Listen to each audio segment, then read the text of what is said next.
इस वक्त की सबसे बड़ी खबर बता रहे हैं, लबनान ने इसराइल पर हमला कर दिया है। हिज़्बुल्लाह ने इस हमले की ज़िम्मेदारी कबूल कर ली है। हमास और इसराइल की जंग में लबनान भी कूद पड़ा है। याद रहे, लबनान व दीगर अरब ममालिक ने कहा था, हम इसराइल को सुफ़ा हस्ती से मिटा देंगे। अब वीडियो में देख सकते हैं, लबनान ने इसराइल के रॉकेट पर हमला किया है। इसराइल और हमास की जंग की नई वीडियो सामने आ चुकी है।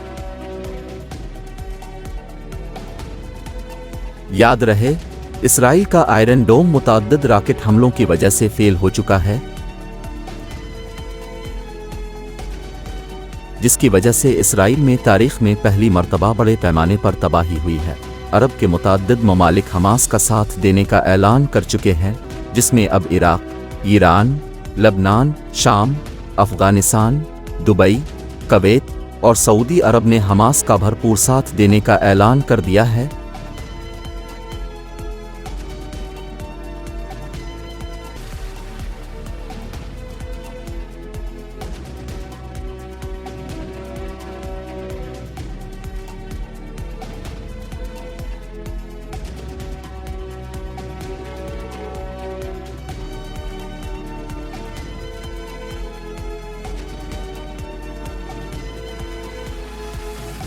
इस वक्त तेहरान और फ़लस्तीन में भरपूर जश्न मनाया जा रहा है।